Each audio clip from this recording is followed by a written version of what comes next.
ओम नमो भगवते वासुदेवाय।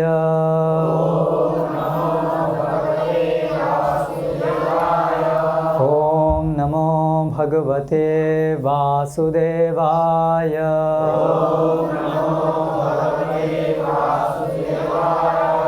ओम नमो भगवते वासुदेवाय।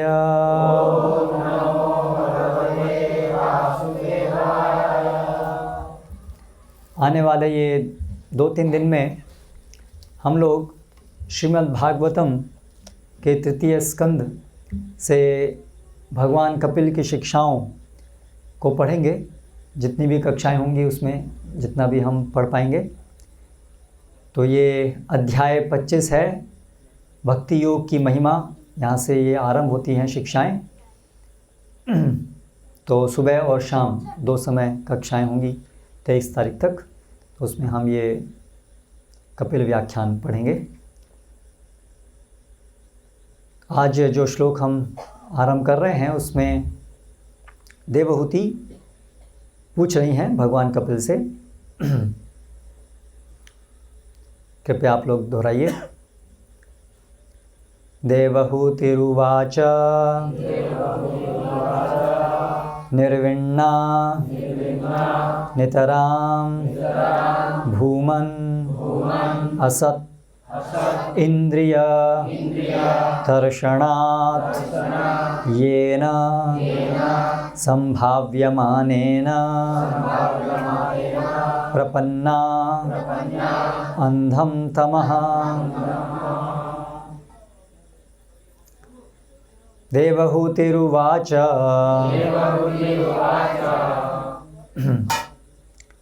निर्विण्णा नितरां भूमन् असतीन्द्रियतर्षणात् येन संभाव्यमानेन प्रपन्नान्धं तमः प्रभो। यहाँ पर हम लोग वीडियो एक ले रहे हैं। सबको अलग अलग वीडियो लेने की कोई आवश्यकता नहीं है। ध्यान से कक्षा को सुनिए, बाद में ये आपको मिल जाएगा। ठीक है। मोबाइल में जिनको पढ़ना है मोबाइल में पढ़ सकते हैं। तीसरा स्कंद 25वां अध्याय 7वां श्लोक। देवहूतिरुवाच निर्विण्णा नितरां भूमन्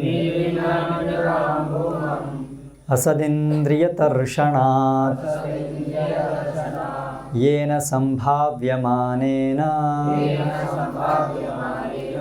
प्रपन्नान्धं तमः प्रभो। देवहूतिरुवाच निर्विण्णा नितरां भूमन्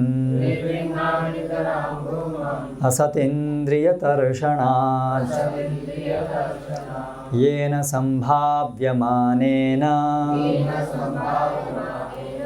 प्रपन्नान्धं तमः प्रभो। कोई पढ़ना चाहते हैं? देवहूतिरुवाच निर्विण्णा नितरां भूमन् असदिन्द्रियतर्षणात् येन संभाव्यमानेन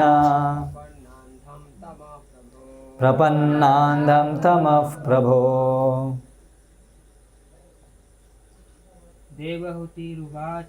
देवहूतिरुवाच निर्विण्णा नितरां भूमन् असतीन्द्रियतर्षणात् येन संभाव्यमानेन प्रपन्नान्धं तमः प्रभो। माताएं।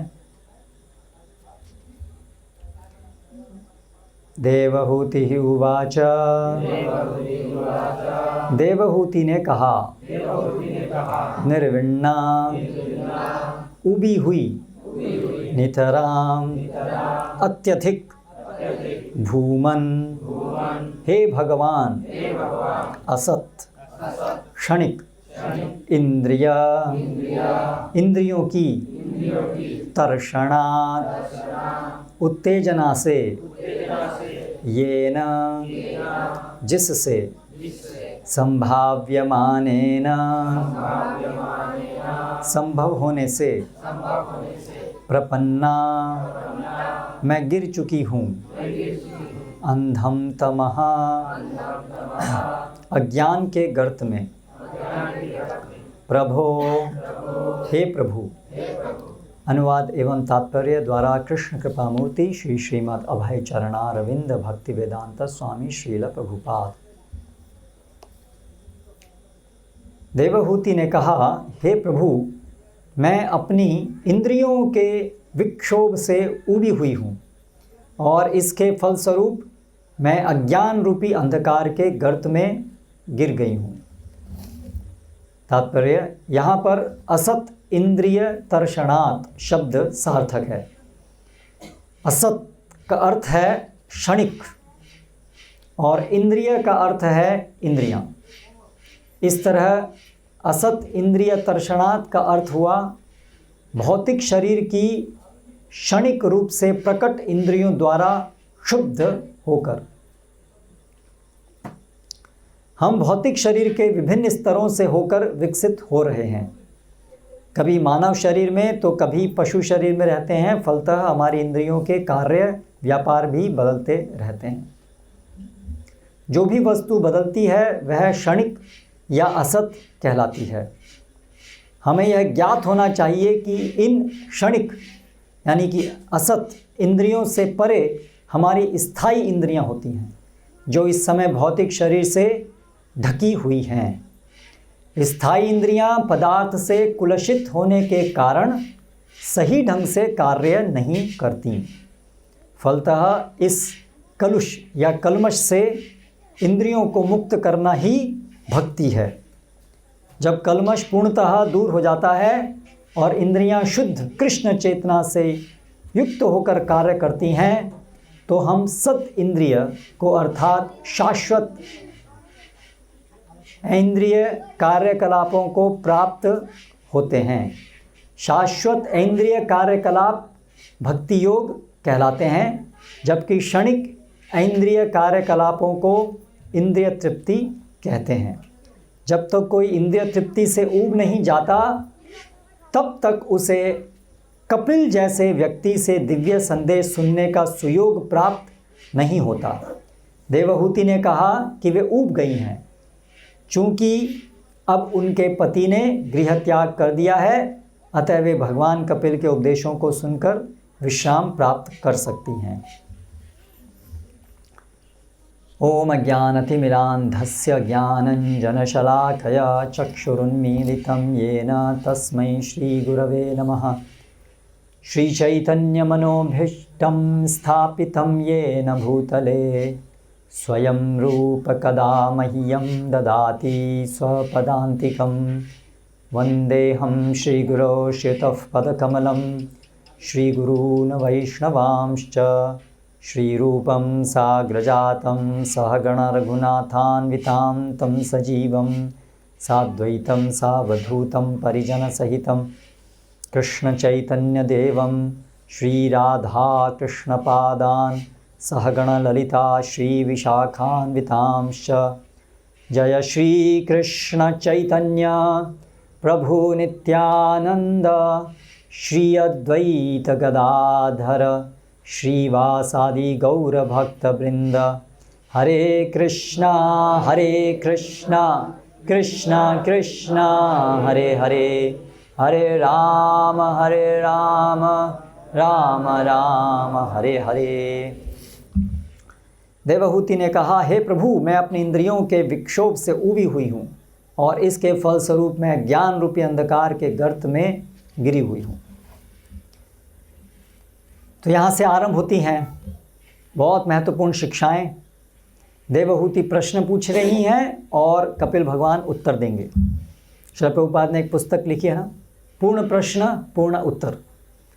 इसलिए जब तक प्रश्न करने वाला सही प्रकार से प्रश्न करता नहीं, यानी कि उसकी चेतना क्या प्रश्न करना चाहिए क्या नहीं करना चाहिए, जब तक किसी व्यक्ति को समझ में नहीं आता तब तक उसे क्या सुनने योग्य है उसका भी वो अधिकारी नहीं बनता, उसमें उसकी रुचि नहीं होती जो सुनने योग्य है। इसलिए श्रोतव्यादीन राजेंद्र नृणाम संति सहस्रशः अपश्यताम आत्मतत्वम गृहेषु गृहमेधिनाम। दूसरे स्कंद में शुकदेव गोस्वामी परीक्षित महाराज से कहते हैं कि ज़्यादातर लोगों की जो सुनने के विषय हैं बहुत सारे हैं, लेकिन वो सब विषय ऐसे ही हैं जैसे सुनने और सुनाने के, जैसे कि मेंढक, अभी वर्षा ऋतु में मेंढक तेज से बोलते हैं, लेकिन मेंढक के तेज बोलने का प्रभाव ये होता है कि सांप को पता चल जाता है अच्छे से कि कहाँ पर है मेंढक, और वो आसानी से आके उसको खा लेता है। तो उसी प्रकार से लोगों के जो बहुत सारे सुनने सुनाने के विषय हैं जिसमें वो रुचि लेते हैं, वो सब ऐसे ही विषय हैं जिससे वो मृत्यु को बुलावा दे रहे हैं, अर्थात धीरे धीरे मृत्यु के गर्त में जा रहे हैं। तो आध्यात्मिक प्रगति यहाँ से आरंभ होती है जब हम निर्विन्न नितराम भूमन, निर्विन्न मतलब भौतिक जगत के अंदर जो भी इंद्रिय भोग के विषय हैं और उससे मिलने वाला जो भी सुख है वो सब क्षणिक है, और इसलिए वो हमें कभी भी संतुष्ट नहीं कर पाएगा। ऐसी दृढ़ समझ उसको बोलते हैं निर्विन्न चेतसा। श्रील प्रभुपाद तात्पर्य में बताते हैं असत इंद्रिय तर्षणात्, ये जो वर्तमान समय में हमारा क्या हो रहा है कि हम असत इंद्रिय तर्षणात्, असत इंद्रियों के जो आकर्षण हैं उसके द्वारा हम उसमें आसक्त हैं, हम उससे अनासक्त नहीं हो पा रहे हैं। तो जो हमारी वर्तमान इंद्रियां हैं उनको असत कहा गया है। क्यों उनको असत कहा गया है? किसी ने तात्पर्य अगर ढंग से सुना हो तो बताएं। श्रील प्रभुपाद ने क्या बताया असत की परिभाषा? हाथ ऊंचा कीजिए जिसको उठाना है, जिसको बोलना है। बहुत सारे लोग हैं ना।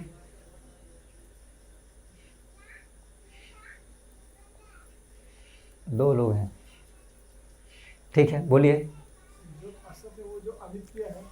जो असत है मतलब अनित्य है। असत मतलब अनित्य। इस बात को आज अच्छे से गांठ बांधिए। असत मतलब जो अनित्य है। सामान्य रूप से जब हम बात करते हैं असत, तो उसका अर्थ हम क्या लेते हैं? जो नहीं है, नहीं है, है ही नहीं। लेकिन इस परिप्रेक्ष्य में यहाँ पर जब ये असत शब्द, देखो कौन है,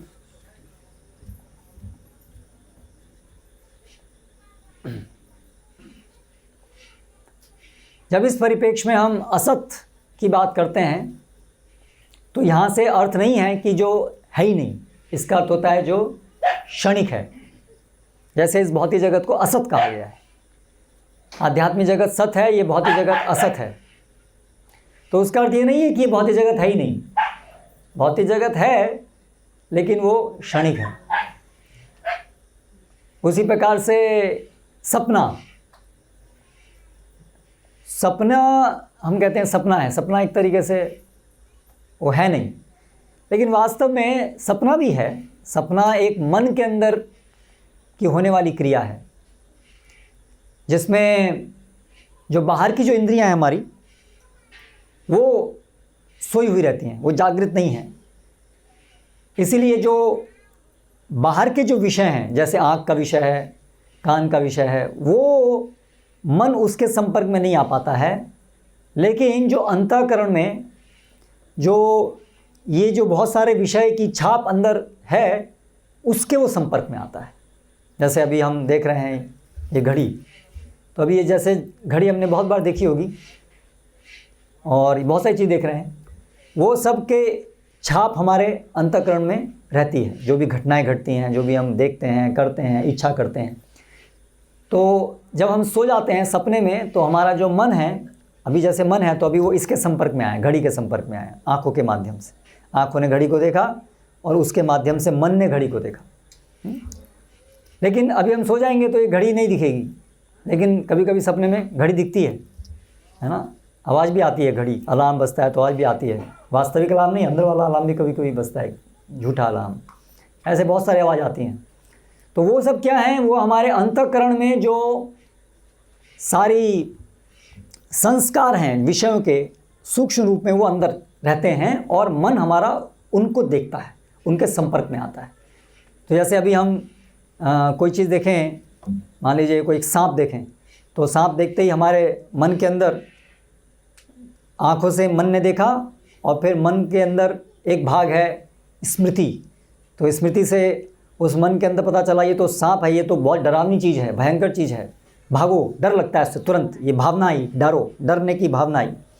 जब हम सोते हैं, सोने में भी हम सांप देखते हैं, तो वो क्या है, वो जो हमारे अंतःकरण में सांप की छाप है वो देखते हैं, और उससे भी वही डर लगता है जो दिन में हमें सांप देखने से लगता है। तो उस प्रकार से जो स्वप्न है वो असत है, वो भी एक मानसिक तत्व के रूप में हमने वहाँ पर सांप देखा। यहाँ पर वो भौतिक पदार्थ, स्थूल भौतिक पदार्थ के रूप में हमने सांप देखा दिन में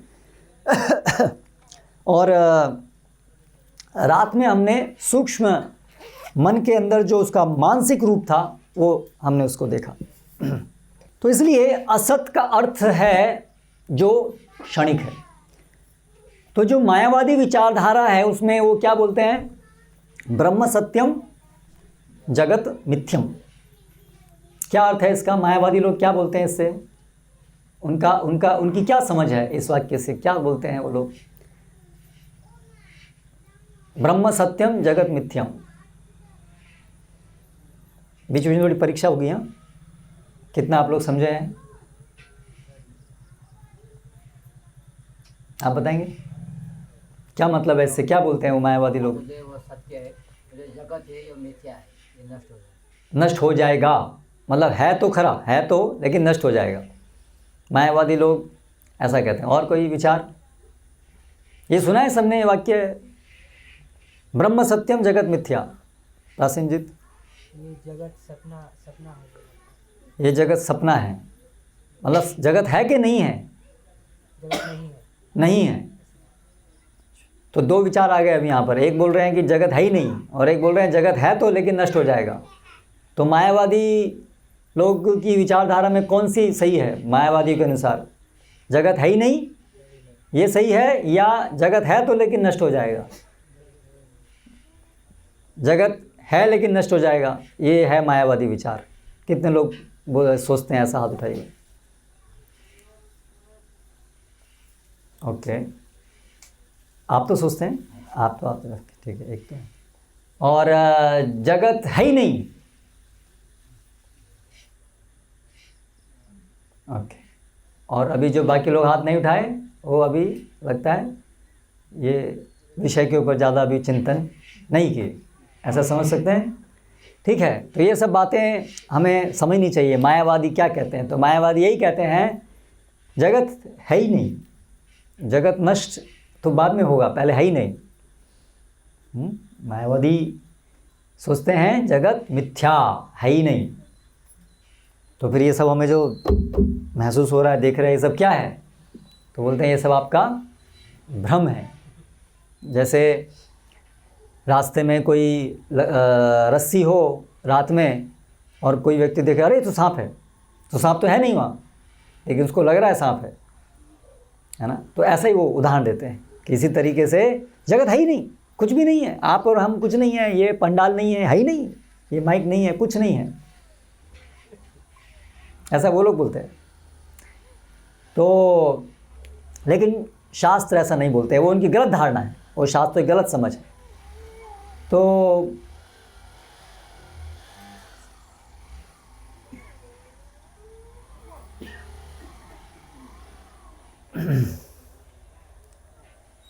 तो इसलिए ये जगत है, भगवान का ये शक्ति है ना, एक भगवान की एक शक्ति है। तो ये है कैसे नहीं, भगवान की शक्ति है, ये है। भगवान क्या बताते हैं भगवद गीता में, ये जगत भगवान की एक शक्ति से बना है ना। भूमिराप नल वायु, आगे अहंकार इत्ययम में भिन्ना प्रकृतिर अष्टधा।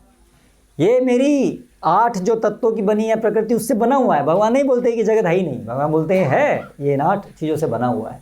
ठीक है, तो जो आप कह रहे हैं वो वास्तविकता है, जगत है वो नष्ट हो जाएगा, लेकिन मायावादी लोग ऐसा नहीं मानते। ठीक है, तो असत इंद्रिया, तो असत इंद्रिया का भी फिर क्या अर्थ हुआ कि वो इंद्रियां जो क्षणिक हैं। तो अभी हमारे जो कितनी प्रकार की इंद्रियां हमारी होती हैं, हमारे शरीर में कितनी प्रकार की इंद्रियां हैं मुख्य रूप से? 5 हैं, पर उसका एक मुख्य विभाजन उससे 5 से पहले है। कर्मेंद्रियां हैं, ज्ञानेंद्रियां हैं और अंतःकरण है। अंदर जो दिखती नहीं है, जो शरीर के अंदर इंद्रियां हैं वो, और जो बाह्य इंद्रियां हैं उसमें 2 प्रकार, एक कर्मेंद्रियां और एक ज्ञानेंद्रियां। ज्ञानेंद्रियों का क्या अर्थ है? जिनसे हम ज्ञान प्राप्त करते हैं इस जगत का, उसको ज्ञानेंद्रिय कहते हैं। और कर्मेंद्रियां जिनसे हम अपनी इच्छाओं की पूर्ति के लिए प्रयास करते हैं, या शरीर के अलग अलग कार्य जिससे संचालित होते हैं, उसको बोलते हैं कर्मेंद्रियां। और अंतःकरण, करण मतलब इंद्रिया, अंत मतलब अंदर, आंतरिक इंद्रिया। तो मन, बुद्धि, अहंकार, ये जो है हमारी आंतरिक इंद्रियां हैं। तो ये सब जो इंद्रियां इस समय हैं, इसके माध्यम से ही तो हम इस जगत के साथ तालमेल कर रहे हैं, इस जगत को जो अनुभव कर रहे हैं, इस जगत को उपयोग कर रहे हैं, वो सब हम इन इंद्रियों के माध्यम से कर रहे हैं। हम मतलब फिर इंद्रियों से अलग हुए, हम आत्मा हैं, हम इन अलग अलग इंद्रियों से हम कार्य कर रहे हैं। लेकिन ये सब हमारी इंद्रियां जो हैं वो असत हैं, क्षणिक हैं। जब आत्मा इस शरीर से जाएगा तो ये इंद्रियां हमारे साथ में आती हैं कि नहीं आती हैं? जब शरीर त्यागते हैं हम, तो ये इंद्रियां हमारे साथ आती हैं अगले शरीर में कि नहीं आती हैं? आती हैं। आपका हाथ, पैर, आँख सब आपके साथ में आएगा? हाँ, गुड। मन, बुद्धि, अहंकार आएगा, सूक्ष्म इंद्रियां आएंगी, लेकिन जो स्थूल इंद्रियां हैं वो सब नहीं आएंगी। तो फिर सूक्ष्म इंद्रियों को असत कहा जाए कि सत कहा जाए? लेकिन वो तो आत्मा के साथ में आएंगी सूक्ष्म इंद्रियां। पहले तो ये समझिए, जब हमारा शरीर मरता है, जब तो ये स्थूल शरीर मरता है, जो सूक्ष्म शरीर अंतःकरण वो नहीं मरता है, वो साथ साथ आता है। किसके साथ? आत्मा के साथ। कहाँ आता है? दूसरे शरीर में आता है। उस अंतःकरण के ही अनुसार दूसरा शरीर हमको मिलता है। मन, बुद्धि, अहंकार जैसा पूरे जीवन में जो उसके अंदर संस्कार गए, तीनों गुण से जैसा वो बना, विकसित हुआ, उसकी जो पूरी अंतिम स्थिति होगी, उसके अनुसार ही आत्मा को दूसरा स्थूल शरीर मिलेगा। तो ये जो अंतःकरण है, ये बीज है, बीज, इस शरीर का बीज। जैसे बीज डालते हैं, उसमें पेड़ का रूप नहीं दिखता है ना बीज में, लेकिन उसका रूप उसके अंदर सूक्ष्म रूप में होता है।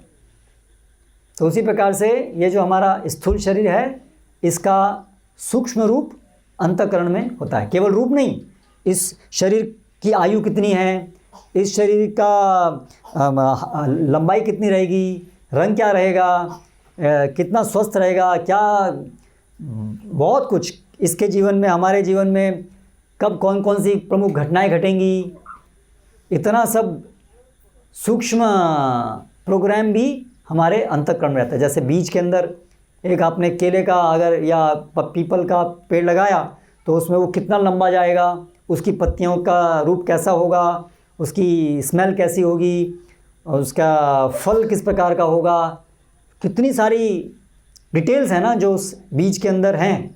तो उसी प्रकार से हमारे अंतःकरण के अंदर ऐसी सब हमारे जो भी हमें शरीर मिलता है उसके डिटेल रहते हैं। तो ये शरीर के साथ में आता है। तो फिर इस अंतःकरण की जो अंतःकरण है, उनको सत इंद्रिय कहेंगे कि असत इंद्रिय कहेंगे, ये प्रश्न है अभी, क्योंकि वो तो मरी नहीं ना हैं, ये भौतिक जगत में ही। हाँ, बहुत अच्छा। तो जब तक हम आत्मा बद्ध अवस्था में रहेगा, कोई ना कोई भौतिक शरीर धारण करने के लिए जब तक उसको विवश होना पड़ेगा, जब तक इस भौतिक जगत में आत्मा की आसक्ति बनी रहेगी, तब तक ही केवल ये अंतःकरण उसको बांधे रखेगा,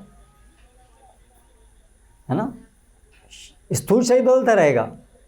वासांसी जीर्णानि यथा विहाय नवानि गृह्णाति नरोपराणि। जैसे हम वस्त्र बदलते हैं वैसे स्थूल शरीर तो बदलता रहेगा, सूक्ष्म शरीर बदलता रहता है थोड़ा थोड़ा धीरे धीरे, ऐसा नहीं कि वो नहीं बदलता है। लेकिन जिस प्रकार से मृत्यु होने पर एक समय में पूरा का पूरा शरीर नष्ट होता है, इस प्रकार से अंतःकरण नष्ट नहीं होता है, उसके अंदर ट्रांसफॉर्मेशन चेंज होता है, वो थोड़ा थोड़ा मरता नहीं है। वो मरता कब है? जब हमारा भौतिक जगत से मुक्ति का समय आ जाता है, जब हम साधना से, साधु संग से भगवत धाम जाने के लिए जब हम तैयार हो जाते हैं, जब हमारी इस भौतिक जगत में आसक्ति समाप्त हो जाती है, जब भगवान के श्री चरणों में हमारी आसक्ति पूरी निष्ठ हो जाती है, तब उस समय फिर हमारा ये स्थूल शरीर भी समाप्त हो जाता है और सूक्ष्म शरीर भी समाप्त हो जाता है। ठीक है, तो फिर क्या रह जाता है? स्थूल शरीर भी गया, सूक्ष्म शरीर भी गया, तो रह क्या गया? फिर आत्मा रह गई। तो आत्मा क्या मतलब, आत्मा क्या रह गई? एक जैसे ये बल्ब है, ऐसे ही छोटा बल्ब क्या रह गया?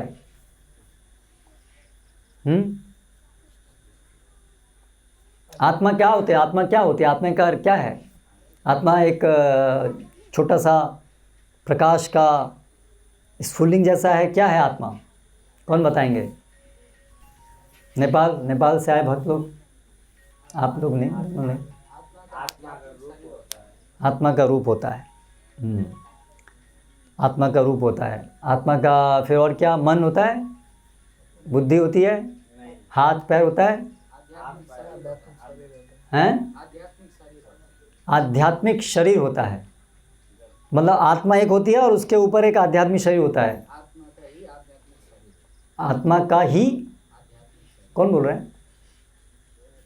आप बोल रहे हैं? अच्छा, आत्मा का आध्यात्मिक शरीर होता है।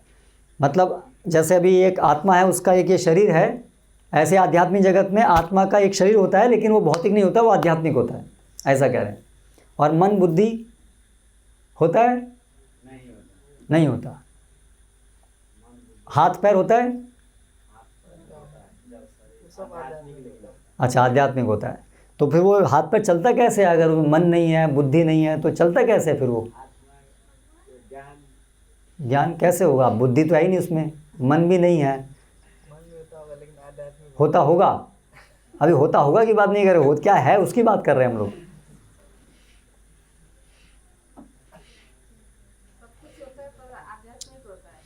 हाँ, वेरी गुड। तो आत्मा का मतलब ही है आध्यात्मिक मन, आध्यात्मिक बुद्धि, आध्यात्मिक इंद्रिय। ऐसा नहीं कि आत्मा अलग है और उसका एक मन है, आध्यात्मिक मन, एक आध्यात्मिक बुद्धि है, एक आध्यात्मिक शरीर है। जैसे अभी हमारा हम एक आत्मा है और हमारे से अलग एक शरीर है, दो चीज़ है ना, आत्मा और शरीर है। तो ऐसा नहीं है कि आत्मा एक है और उसका ही अलग से एक शरीर है। आत्मा का मतलब ही है आध्यात्मिक मन, आध्यात्मिक शरीर, आध्यात्मिक बुद्धि, सब मिला करके उसको बोलते हैं आत्मा। ठीक है, तो जब हम इस भौतिक जगत से अनासक्त हो जाते हैं, तब ये हमारा जो अंतःकरण है ये भी डिसॉल्व हो जाता है, ये भी घुल जाता है, ख़त्म हो जाता है, समाप्त हो जाता है। इसको पानी मिलना बंद हो गया। जैसे कोई बीज है, अगर आप बीज को जला दो उसको, या उसको अग्नि में तपा दो, तो फिर वो बीज से, उसको आप बीज को अगर बोएंगे तो उसमें से पेड़ बनेगा? नहीं बनेगा। क्या हुआ? बीज का वो अभी अंदर शक्ति ख़त्म हो गई, वो अंदर उससे जल गया। तो उसी प्रकार से जब हम आध्यात्मिक प्रगति करते हैं, जब हमारा इस भौतिक जगत के प्रति भोग करने की इच्छाएं समाप्त हो जाती हैं और भगवान की सेवा करने की इच्छा पूरी तरह से बलिष्ठ हो जाती है, तो फिर वो जो अंतःकरण को जो पानी मिल रहा था, जिससे वो अंतःकरण बार बार वो जीवित था, अंतःकरण, अभी वो उसको पानी मिलना बंद हो जाता है, इसलिए वो सूख जाता है, सूख जाता है। ठीक है, तो भगवद गीता में भगवान बहुत सुंदर व्याख्या किए हैं इसकी 15वें अध्याय में। ऊर्ध्वमूलम अधशाखा अश्वत्थम प्राहुर उच्यते। तो एक अश्वत्थ वृक्ष की तरह, छंदांसी यस्य पर्णानि, जैसे एक वृक्ष की पत्तियां हैं, ये सब हैं, तो पानी हम जड़ में देते रहते हैं तो वृक्ष फलता फूलता रहता है। तो उसी प्रकार से जब तक इस भौतिक जगत में हमारी आसक्ति बनी रहती है तब तक ये हमारा जो अंतःकरण वाला जो शरीर है, बीज है, इसको पानी मिलता रहता है और ये फलता फूलता रहता है। जैसे आप देखिए एक पौधा होता है, अभी बारिश का समय है तो बहुत सारे पौधे हुए, फिर उसके बहुत सारे बीज बने और फिर वो सब बीज गिर गए। फिर अभी अगली बार बारिश आएगी, जब अभी सर्दी आएगी, फिर गर्मी आएगी, तो वो अभी सुसुप्त अवस्था में रहेंगे और फिर से जब बारिश आएगी तो फिर से उनके अंदर उससे फिर पौधे निकल जाएंगे और फिर और बीज बनेंगे, फिर और पौधे निकलेंगे। ऐसे चलता रहता है, चलता रहता है। जो लोग खेती करते हैं वो जानते हैं कि कितना मुश्किल है ये खरपतवार, ये सब चीज़ों को हटाना। उसको निकालते रहते हैं, नए आते रहते हैं, क्योंकि बहुत सारे बीज अंदर गिरे हुए हैं उनको, क्योंकि पोषण मिलता रह रहा है बार बार, है ना। तो उसी प्रकार से ये हमारे अलग अलग अनगिनत शरीर, ऑलरेडी हमको कितने शरीर मिल चुके हैं, गिनती है किसी के पास कितने शरीर मिले अभी तक, कितना जीवन, अनगिनत, लाखों करोड़ों बार हम लोग इस जगत में बार बार अलग अलग शरीर में आ चुके हैं, है ना। और कब तक आते रहेंगे? जब तक हमारे इस सूक्ष्म शरीर को ये पानी मिलता रहेगा तब तक ये पेड़ बनता ही रहेगा, शरीर रूपी पेड़ बनता ही रहेगा, तब तक हमारा बंधन इस जगत में चलता ही रहेगा। ऐसी बड़ी विकट परिस्थिति में हम लोग सब गिरे हुए हैं, है ना। हम लोग अभी यहाँ आसानी से बात कर रहे हैं, हाँ, जन्म मृत्यु जरा व्याधि, लेकिन ये एक एक चीज़ कितनी दुखदायक है ना। व्याधि, अभी जब कोरोना था तो हमको थोड़ा सा अंदाज़ा हुआ कितना कष्टदायक है, लेकिन अभी कोरोना चला गया, फिर से हम आराम से बात करते हैं, कोरोना हंसते हंसते बात है। तो हंसते हंसते बात नहीं कर रहे थे जब चल रहा था, करेक्ट, जब सब लोग मरते दिख रहे थे, अपना नंबर भी कब आ जाएगा पता नहीं, तो उस समय सबको कोरोना बड़ी चीज़ दिख रही थी ना, बहुत मुश्किल है, अरे बहुत ख़तरनाक चीज़ है। तो वास्तव में ये सब चीज़ें बड़ी कष्टदायक हैं, है ना। एक एक चीज़ बहुत कष्टदायक है, छोटा सा एक सिर दर्द भी बहुत कष्टदायक है, छोटा सा एक दांत का दर्द भी कष्टदायक है, और ये तो बहुत छोटी बीमारियां हैं, हाँ? तो ये सब बहुत कष्टदायक ये शरीर है, इससे सुख दुख दोनों मिलते हैं, लेकिन भौतिक जगत में सुख तो नाम मात्र का है, दुख बहुत मिलता है। तो ये जो ऐसा हमारा शरीर है ये बनता ही रहता है जब तक इसको पोषण मिलता रहता है, और वो पोषण क्या है वही समझने का है। तो जब हम ये पोषण को समाप्त कर देंगे तो वो पेड़ बनना बंद हो जाएगा, ठीक है। जब तक हम उसको पानी देते रहेंगे तब तक वो पेड़ बनता रहेगा। तो क्या है इसका पोषण, इस शरीर को पोषित करने वाला क्या है? भौतिक जगत से आसक्ति, यही है जो इस जगत को करती है। पुरुषः प्रकृतिस्थो ही भुंक्ते प्रकृतिर्जान गुणान कारणं गुणसंगस्य सदसत योनि जन्मसु। भगवान श्री कृष्ण इस तथ्य को भगवद गीता में बताते हैं। पुरुषः मतलब पुरुषः यहाँ किसके लिए कहा गया है? पुरुषः प्रकृतिस्थो ही, आत्मा के लिए। पुरुषः प्रकृतिस्थः, प्रकृति मतलब भौतिक जगत, प्रकृति, भौतिक जगत, प्रकृति। पुरुषः प्रकृति, प्रकृति जो है भौतिक जगत है और ये भगवान की एक शक्ति है। पुरुषः प्रकृतिस्थो ही भुंक्ते प्रकृतिर्जान गुणान, जो प्रकृति के द्वारा उत्पन्न गुण हैं उनको पुरुष जो है वो इस संसार में स्थित रह करके, इस संसार में फंसे हुए रह करके प्रकृति के द्वारा जो उत्पन्न गुण हैं, सुख दुख ईर्ष्या द्वेष, जो तीनों प्रकृति के जो तीन प्राथमिक गुण हैं, कौन कौन से? सत्वगुण, रजोगुण, तमोगुण। इन तीनों गुणों से अलग अलग विषय बनते हैं और उसके संपर्क में आने से सुख दुख ईर्ष्या द्वेष इत्यादि ये सब ऐसे गुण उपस्थित होते हैं। ये सब गुण कहाँ हैं, किससे बनते हैं? ये प्रकृति के द्वारा बनते हैं। तो पुरुषः प्रकृतिस्थो ही भुंक्ते प्रकृतिर्जान गुणान, इन गुणों का आत्मा जो है वो अनुभव करता है ना। अभी हम अनुभव कर रहे हैं ना, सुख दुख ईर्ष्या द्वेष, है ना, लोभ काम क्रोध लोभ मोह मद मत्सर्य सुख दुख, ये सब हम अनुभव कर रहे हैं। तो हम ये अनुभव क्या कर रहे हैं? ये जो प्रकृति, वास्तव में ये सब गुण प्रकृति के द्वारा उत्पन्न हो रहे हैं, मन के अंदर ये सब गुण उत्पन्न हो रहे हैं, मन, उनको हम अनुभव कर रहे हैं। वो हमारे अपने गुण नहीं हैं, वो मन और शरीर के गुण हैं, लेकिन हम ऐसा सोचते हैं कि हमारे गुण हैं। ये सुख और दुख आत्मा का गुण नहीं है, सुख दुख, ये भौतिक सुख दुख। ईर्ष्या द्वेष ये आत्मा का गुण नहीं है, लेकिन हमें लगता है ये हमारा ही गुण है। इसको समझने की कोशिश करें। पिक्चर तो आप सब लोग देखे होंगे भक्त बनने से पहले, करेक्ट? तो जब पिक्चर देखने जाते हैं, पिक्चर देखते हैं तो एक हीरो है और विलन होते हैं। तो अभी हम जब पिक्चर देखते हैं तो हम क्या करते हैं, अभी कोई हीरो और विलन उनकी लड़ाई चल रही है, तो उसमें हम अपने को हीरो से एकात्म कर लेते हैं, ठीक है? तो जब वो मारता है तो हम भी ऐसे हाथ, हम भी अंदर से हम ही मार रहे हैं, नकल करते हैं ना हम अंदर। कभी कभी वो अंदर की जगह बाहर भी कर लेते हैं, ज़्यादा एब्जॉर्ब हो जाते हैं जब हम पूरी तरह से उसमें, तो कभी कभी बाहर भी आ जाता है। इसलिए आप देखिए सिनेमा में सब लोग रोते भी हैं, है ना? सब कुछ उनके अंदर वही सब फीलिंग्स होती है ना, जो उधर मूवी में एक्टर उसको तो नहीं हो रही होती है, वो तो केवल नकल कर रहा होता है, लेकिन हमको ऐसा लगता है हमें हो रही होती है। तो क्या हो रहा है, हम तो नहीं लड़ रहे, हमें कुछ नहीं हो रहा है। ऐसे ही कोई हमें जब विलन मारता है हीरो को तो लगता है ऐसे हमें चोट लगी, हमें जैसे दुख हुआ। सही बोल रहा हूँ कि नहीं? तो ये क्या हो रहा है, हम तो वहाँ ही नहीं, हम तो यहाँ बैठे हुए हैं, हमारे तो कुछ भी नहीं हो रहा है, ना हम लड़ रहे हैं ना हम पिट रहे हैं, कुछ नहीं हो रहा है, लेकिन फिर भी हमको सारी अनुभूति होती है। पूरा जब हम सिनेमा देख के बाहर निकलते हैं तो लगता है पूरा मूवी वैसे हमारे साथ ही सब हुआ। इसलिए तो लोगों को बहुत उससे एक वो मिलती है ना, उसकी सारी इंद्रियां, सब इमोशंस, भावनाएं सब पूरी हिल जाती हैं। इसलिए लोगों को लगता है बहुत अच्छा हो, बहुत चेंज आया, कुछ नया, है ना? तो क्या हो रहा है कि हम लोग वो नकल करते हैं, वो जो एक्टर जो स्क्रीन पर जो वो कर रहा है उसकी हम नकल करते हैं, एक्टर विलन इत्यादि जो भी है। तो उसी प्रकार से आत्मा जो है वो उसको ये एक वो फिल्म देख रहा है, ये जो सूक्ष्म शरीर और स्थूल शरीर, इसके द्वारा एक फिल्म चलाई जा रही है, जिसको डायरेक्टर कौन है? माया देवी, ठीक है? और माया देवी के ऊपर भी एक सुप्रीम डायरेक्टर है कृष्णा, मयाध्यक्षेण प्रकृति सूयते से चराचरम। तो वो फिल्म हम देख रहे हैं, और वो फिल्म में वो मन के अंदर और ये स्थूल इंद्रिय और फिर स्थूल इंद्रिय के बाहर ये जगत, ये सारा एक ड्रामा चल रहा है। हमारा इससे कोई लेना देना नहीं है, हम केवल इसको देख रहे हैं बैठ करके।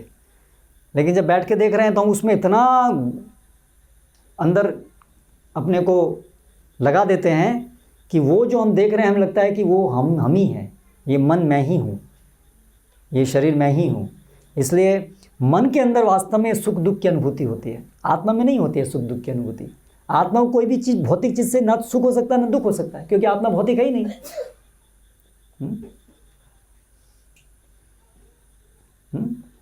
तो अभी हमें जिस चीज़ से भी सुख मिलता है, मान लीजिए आपने कुछ मान लीजिए कोई आप नहीं, अभक्त हैं, उन्होंने कुछ स्वादिष्ट चीज़ खाई, है ना, हलवा खाया, तो उससे उनको एक सुख मिला। तो ये सुख वास्तव में मन के स्तर पे होता है, लेकिन हम नकल करते हैं, हम ऐसा अनुभव करते हैं ये सुख हमें मिला। उसी प्रकार से सूअर है, उसको मल खाने में ऐसा ही सुख लगता है। वो क्यों लगता है? क्योंकि उसकी जो वहाँ की जो इंद्रिया है उससे वो अपने को संबंधित करता है, ये उसको जो मिलता है। तो इस तरह से चलता है। तो इस तरह से गुण संगस्य सदसत योनि जन्मसु, ये जो आत्मा है गुण संगः, इस गुण, ये जो सुख दुख ईर्ष्या द्वेष और ये सब चीज़ों से जो उसकी आसक्ति है, उससे जो उसको ये जो अनुभूति हो रही है, जिसको अपना मान रहा है, उसके कारण ही सत असत योनि जन्मसु, उसी के कारण अलग अलग योनियों में हमें आना पड़ता है। तो हमारे शरीर को पानी क्या है इस शरीर का? इस संसार में बने रहने का, संसार हमेशा हरा भरा रहता है, हमेशा हमारे लिए शरीर बनते ही रहते हैं, हमारा बंधन हमेशा हरा भरा रहता है। उसका मूल कारण फिर क्या हुआ?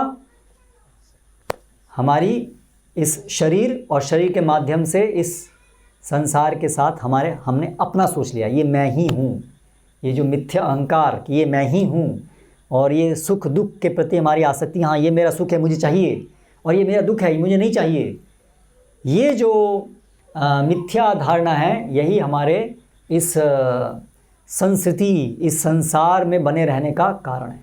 तो इसीलिए यहाँ पर जो शब्द है निर्विन्ना, ये बड़ा महत्वपूर्ण शब्द है, यानी कि वो स्थिति जिसमें अभी आत्मा जो है अपने को पृथक कर लेती है, समझ जाती है कि ये जो भी कुछ फिल्म चल रही है ये मेरा इससे कोई मतलब नहीं, ये ड्रामा चल रहा है, ये फिल्म चल रही है, ये भौतिक मन है, ये भौतिक इंद्रिय है, ये संसार भौतिक है, मेरे को इससे कोई लेना देना नहीं है, मैं जीवंत आत्मा हूँ, मुझे इससे कोई लेना देना नहीं है। मैं बिना मतलब में अपने को मान रहा हूँ कि मैं ये हूँ, और उसकी वजह से मैं उसके बदलाव को अपना बदलाव समझता हूँ। वास्तव में मृत्यु किसकी होती है? आत्मा की कि शरीर, स्थूल शरीर की होती है। लेकिन फिर भी हमें बिल्कुल ऐसा लगता है जैसे मेरी ही मृत्यु हो रही है। जैसे फिल्म में अगर एक्टर की मृत्यु आती है तो हमें लगता है, एक्टर की मृत्यु तो होती नहीं ज़्यादातर, बट एनीवे जो भी दुख होता है तो वो उसको लगता है ये मेरे को ही हो रहा है ना। तो उसी प्रकार से ये शरीर की जब मृत्यु होती है तो हमको लगता है मैं मर गया, और जब शरीर का जन्म होता है हमको लगता है मेरा जन्म हो गया।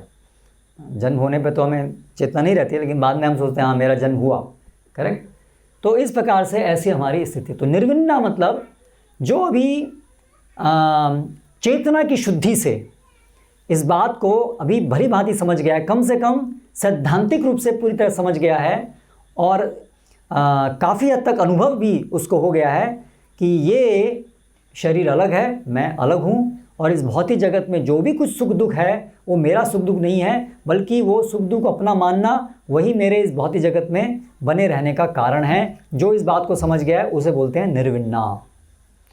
वो व्यक्ति की आध्यात्मिक प्रगति अच्छे से होगी, वो है प्रवेश, आध्यात्मिक जीवन में ये प्रवेश है।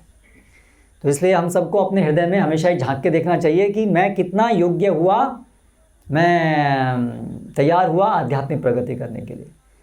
अभी एक ही सत्संग में बहुत लोग बैठते हैं सुनने के लिए, सभी को एक जैसा लाभ नहीं मिलता है, अलग अलग लाभ मिलता है। कौन कितना निर्विन्न है उसके आधार पर, है ना। हम बहुत लोगों को बुलाते हैं, कोई लोग आते हैं बाद में प्रसाद मिलेगा उसको इंतज़ार करते हैं, करेक्ट।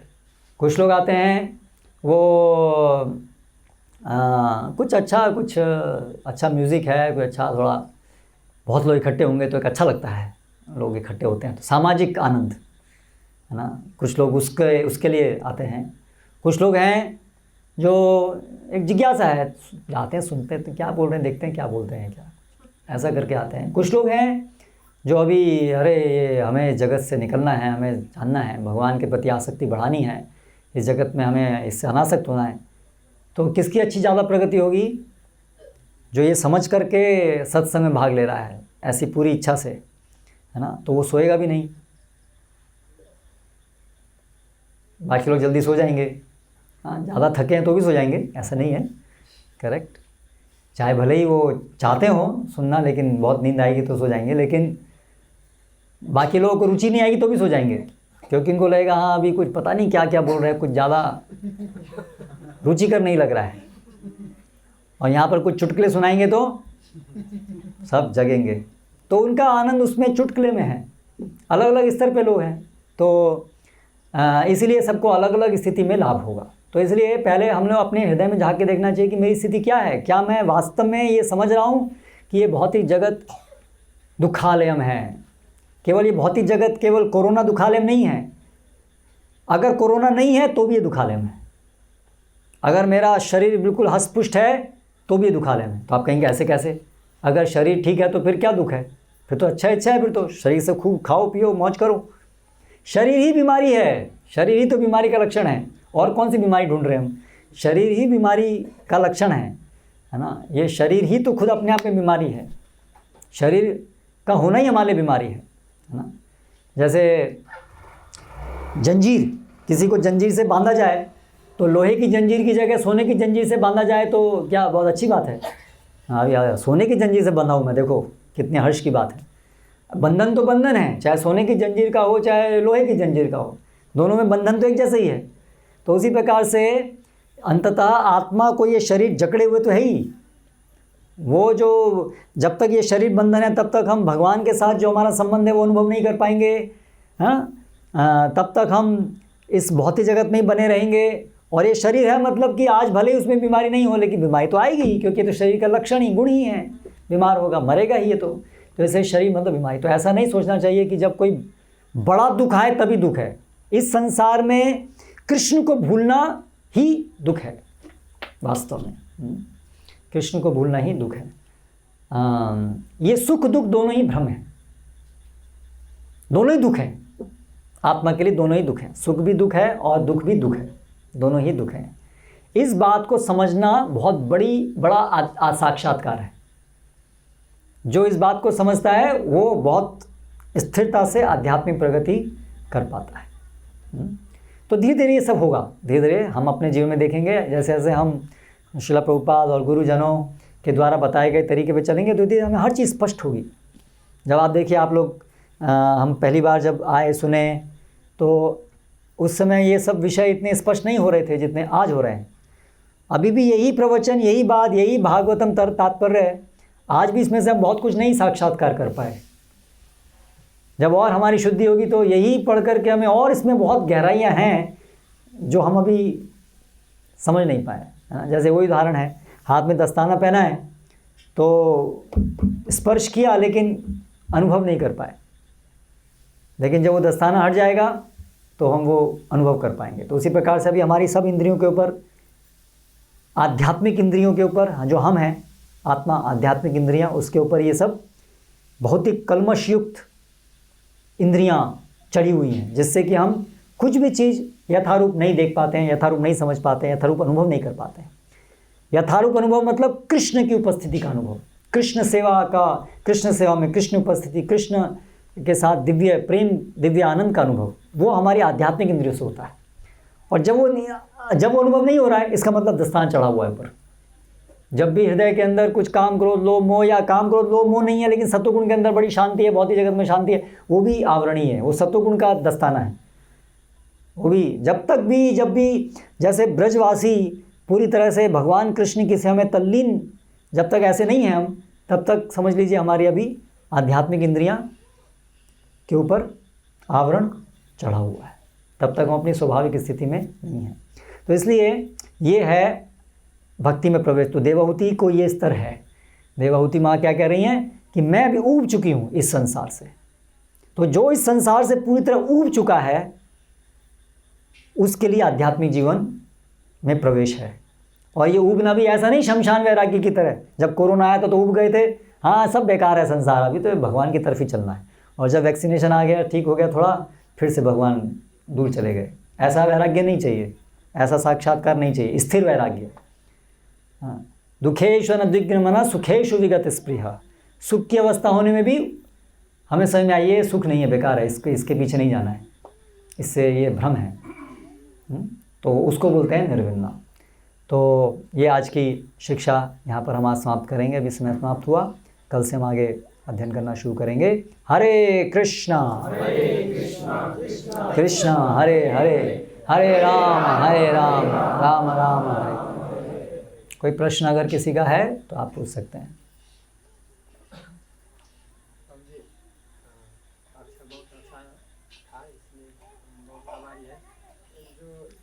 अंतःकरण में जो सुख और दुख का अनुभव होता है, इसी का कारण है कि अगला शरीर का जो बंधन हमें प्राप्त होगा। तो अंतःकरण में जो सुख दुख को हम अपना सुख दुख मानते हैं, उससे अपनी हमें जो आसक्ति है कि ये मेरा ही सुख दुख है, मैं ही मन हूँ, वो जो हमारी उससे जो आसक्ति है, वो सुख दुख को हम जो अपना मान रहे हैं, उसकी वजह से वो हमारा बंधन बनता रहता है। उसकी वजह से वो अंतःकरण हमेशा जीवंत रहता है, सूखता नहीं है वो। उसको हम पूरी तरह से कैसे काट सकते हैं? पूरी तरह से कैसे काट सकते हैं?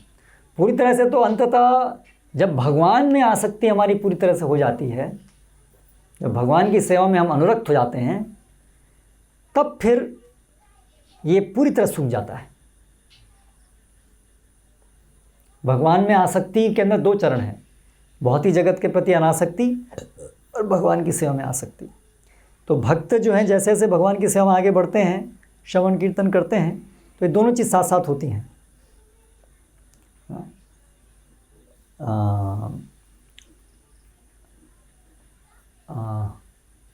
तुष्टि पुष्टि शुद्धपायः यदाश्नतः, जिस प्रकार से खाने के हर अनुघासम, एक एक टुकड़े के साथ में तुष्टि पुष्टि शुद्ध पाया, पेट भी भरता है तुष्टि भी होती है, पुष्टि भी होती है। तो उसी प्रकार से पेट भरना मतलब ऊब जाना, अब ये रुचि नहीं रही इस संसार में।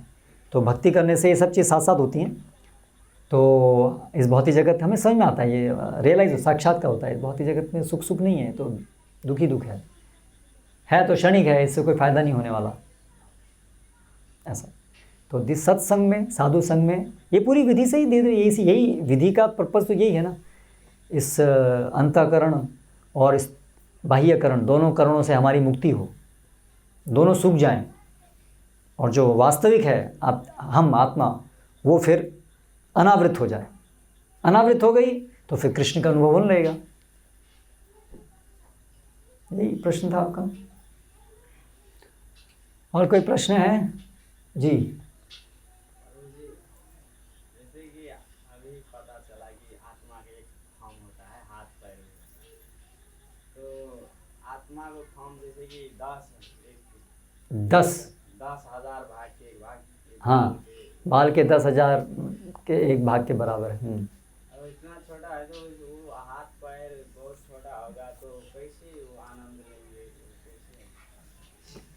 तो आत्मा तो बहुत छोटा होता है, तो उसके हाथ पैर बहुत छोटे छोटे हाथ पैर होंगे, बहुत दिखेंगे भी नहीं बहुत। तो भगवान को भोग लगाना है तो अभी छोटे छोटे हाथ से कैसे? हम तो यहाँ पर इतनी बड़ी प्लेट लगाते हैं, है ना, सो इतना रोटी बनाते हैं इतनी बड़ी बड़ी, और हलवा बनाते हैं, अभी इतना छोटे छोटे हाथ से कैसे बनाएंगे भगवान के लिए भोग ना। तो वो जो वर्णन है कि आत्मा सूक्ष्म छोटा है, वो ये बताने के लिए है कि आत्मा सूक्ष्म है, उसका ये गुण बताने के लिए वो वर्णन है। भौतिक जगत में हम जब सूक्ष्म चीज़ का विचार करते हैं तो उसके साइज से करते हैं, उसके मान से करते हैं। बड़ा मतलब जो दिखता है, जितना छोटा होता जाता है उतना वो दिखता नहीं है, करेक्ट। तो इस चीज़ को समझाने के लिए ये उपमा ली है। ऐसा नहीं है कि उसका साइज़ हो गया मतलब फिर भौतिक हो गया। जो चीज़ हम नाप सकते हैं इंच टेप से, 1 इंच, 2 इंच, 1 मिलीमीटर, 1/10, इसका मतलब वो भी भौतिक हो गया फिर। तो इस तरह से उसका अर्थ नहीं है यहाँ पर कि आत्मा भौतिक है, उसको बहुत छोटा है, उसको आप नाप सकते हैं, उसका ये अर्थ नहीं है। सूक्ष्म, यहाँ पर उसकी सूक्ष्मता को बताने के लिए ये भौतिक जगत में जिस तरह से हम समझ सकते हैं सूक्ष्म को, उसको समझाने के लिए यहाँ पर ये बताया गया है। पर इसका अर्थ ये नहीं है कि उसका एक साइज़ है। अभी उसको कल्पना करना मुश्किल है हमारे लिए, क्योंकि हम हमेशा हर चीज़ को साइज़ के रूप में ही सोचते हैं। रूप मतलब तुरंत हमारे दिमाग में आएगा, अच्छा वो कितना बड़ा होगा, कितना मोटा होगा, है ना। लेकिन आध्यात्मिक जगत में वो ये भौतिक तत्वों का नहीं बना है, और भौतिक स्पेस के अंदर उसकी गणना नहीं कर सकते हैं, है ना। तो वो एक अलग डायमेंशन है, वो एक अलग लेकिन हमें उसका कोई अनुभव नहीं है, इसलिए हमारे लिए वो कल्पना से भी मुश्किल है। जैसे कुछ पशु होते हैं, उनको हर चीज़ लंबाई चौड़ाई ऐसे दिखती है। जैसे हम लोग देखते हैं तो हमको 3 दिखती है ना, लंबाई चौड़ाई गहराई, 3 डायमेंशन। हमारी आंखें जो हैं 3 डायमेंशन देख पाती हैं, है ना, तभी तो हम चल पाते हैं कि कितना गहरा है, क्या है, हम सबके देख पाते हैं ना। लेकिन कुछ जानवर होते हैं, उनको हर चीज़ कैसे दिखती है, लंबाई चौड़ाई। समझ रहे हैं ये अंतर? एक पेपर है वो ऐसे लंबाई चौड़ाई है, लेकिन ऐसे एक बॉक्स है तो बॉक्स के अंदर लंबाई भी है, चौड़ाई भी है, उसकी गहराई भी है, करेक्ट। तो कई जानवर हैं उसको केवल हर चीज़ बस ऐसे दिखती है, लंबाई चौड़ाई, उसको गहराई नहीं दिखती है किसी चीज़ की।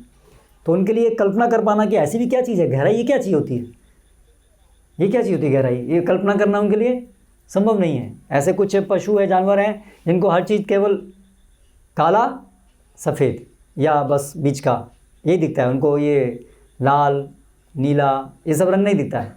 तो उनको आप समझाने की कोशिश करें भाई लाल रंग भी होता है, तो उनको समझ में आएगा कि ये क्या होता है लाल रंग, ये कैसा हो सकता है इसके, क्योंकि उनका अनुभव में नहीं है। तो उसी प्रकार से ये थोड़ा समझने में मुश्किल है, लेकिन वो ऐसा नहीं है कि उसका इस प्रकार से साइज़ है। तो भगवान की सेवा के लिए जो भगवान का ऐसा रूप है, उनका ऐसा रूप है, उनकी सेवा के लिए जैसा छोटा बड़ा जैसा चाहिए वैसा रूप आध्यात्मिक में वैसा होता है। इसलिए उसका ऐसा नहीं कि छोटा है, उसका विशाल काय भी हो सकता है। भगवान की सेवा के लिए चाहिए तो हनुमान जैसे महान विशाल रूप भी धारण कर लिए, भगवान भी ऐसे अणोरणीयाम, तो उसका वो इस प्रकार से उसका अर्थ नहीं है, ठीक है। और कोई आत्मा जी जैसे कि आत्मा का जो लक्षण बताया है जो है, जी तो ईश्वर के जैसे भगवान में 3 गुण होते हैं, जो सच्चिदानंद, जी तो आत्मा में इनमें से क्या 3 ही गुण होते हैं या फिर चेतना का ही गुण होता है? चित्कण का है उपनिषद में कहा गया जी चित्कण संख्या चित्कण जी। तो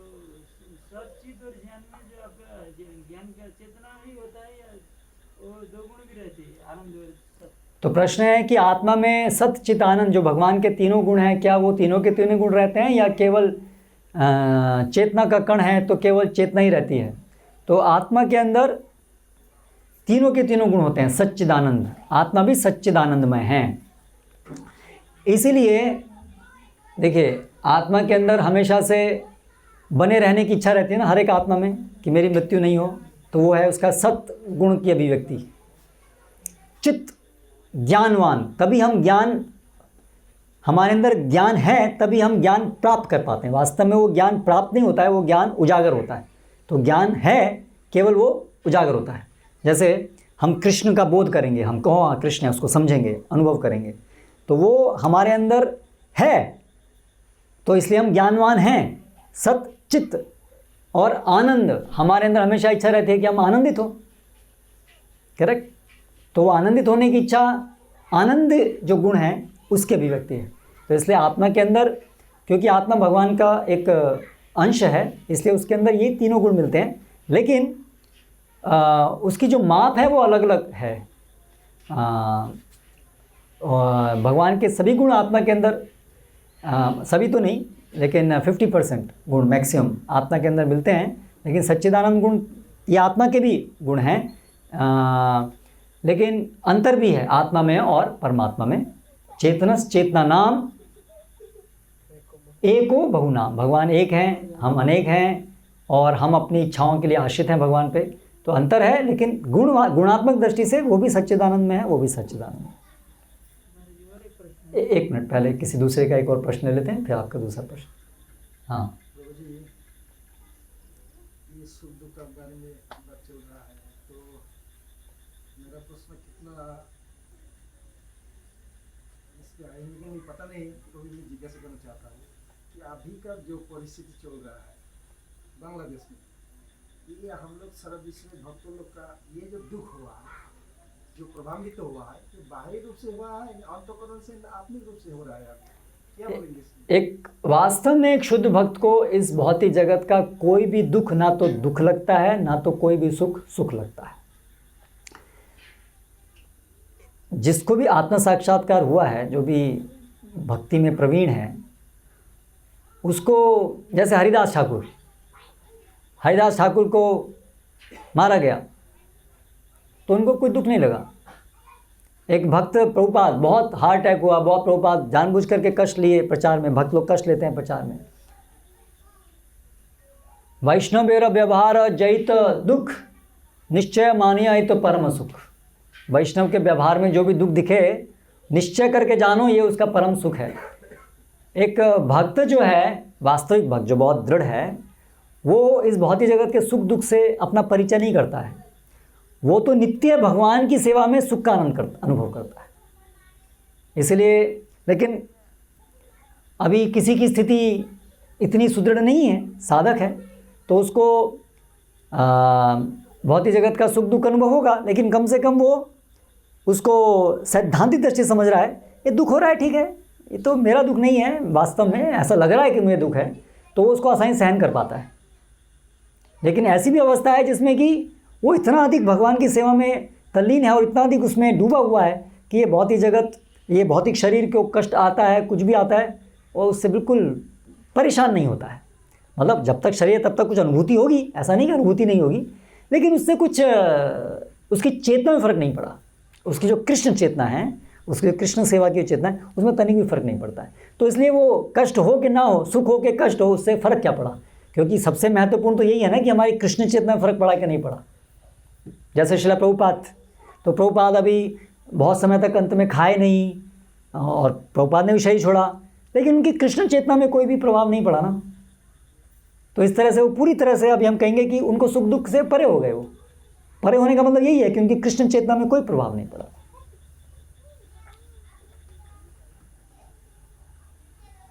ठीक है, सुख दुख का समभाव गीता में भी हुआ है, ठीक है।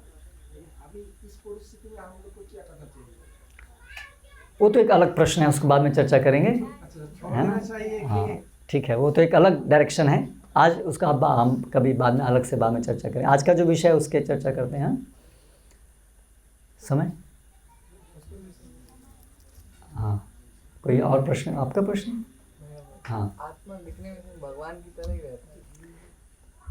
आत्मा क्या दिखने में भगवान की तरह रहता है? भगवान भी बहुत रूप लेते हैं ना, मत्स्य अवतार भी है भगवान, बहुत सारा। तो भगवान की तरह भी मतलब क्या? भगवान के तो अनगिनत रूप है। रूप जो होता है जीव आत्मा का जो फेस होता है वो भगवान की तरह ही होता है। पर कौन सा फेस? मत्स्य रूप में कि नृसिम्हा रूप में कि कौन से रूप में? जब भगवान के धाम जाता है तो भगवान के धाम में नहीं है वो सब मत्स्य, वो सब भगवान के धाम में नहीं है वो रूप। यहाँ पर है, वो बहुत ही जगत में है, वहाँ नहीं है वो लोग। नृसिम्हा भगवान वहाँ नहीं है आध्यात्मिक जगत में। राम कृष्ण ये सब अलग अलग रूप आध्यात्मिक जगत में नहीं है क्या? आध्यात्मिक जगत में तो है, इसलिए तो उनको अवतार कहते हैं, अवतरित होते हैं। तो भगवान के अनंत रूप हैं। आत्मा का रूप भगवान की इच्छा के अनुसार, सेवा के अनुसार अलग अलग हो सकता है, वो फिक्स्ड नहीं है। सेवा के लिए कभी वो जो भी रूप आवश्यक है वैसा रूप आत्मा भी ले सकते हैं। स्त्री पुरुष, पैरट, जैसे शुकदेव गोस्वामी हैं तो वो तोता हैं। तो ऐसे भगवान की सेवा के लिए जो जरूरी है भगवान की इच्छा के अनुसार वैसा रूपांतरण हो सकता है। आत्माओं को इस प्रकार से रूप नहीं है। लेकिन सामान्यतः जब हम बात करते हैं तो यस, जिस प्रकार से भगवान द्विभुज, उनका जो अपना रूप है, इसी प्रकार से आत्मा का ये रूप है, जनरल हम बोलते हैं। लेकिन इसका अर्थ ये नहीं है कि आत्मा का कोई और दूसरा वो रूप बदल नहीं सकता है। और सेवा के अनुसार जो आवश्यक है वैसा रूप आत्मा धारण कर सकती है। ओके, समाप्त करें। आपका एक और प्रश्न था ना? जो आगे जो इंद्रियों जो खास कर्मी इंद्रिय और खास ज्ञानेंद्रिय आत्मा में अंतःकरण की बात की थी। जी, गीता में यहाँ पर आपको बताया गया है कि महाभूतन निहंकारो अव्यक्तम एव च। इंद्रियाणि दशैकम च पंचेन्द्रिय गोचरः। तो दशैक कहा गया है हमारे। दशैक का मतलब कि हम इंद्रिय और अंतःकरण दोनों में गिनती कर सकते हैं कि मन को। हाँ, दशैक 11। तो मन जो है, जब हम उसको सामान्य रूप से जब हम कहते हैं मन, तो वो पूरा अंतःकरण को इंगित करने वाला होता है। तो इसमें आता है कि इस प्रकार मन समेत कुल 11 इंद्रियां होती हैं। हाँ, तो दशैकम हो गया 11 इंद्रियां। तो इसलिए मन जो है वो अंतःकरण वाली जो इंद्रिय है उसको इंगित कर रहा है, वो सबको मिला करके। श्रील प्रभुपाद की जय। हरे कृष्ण।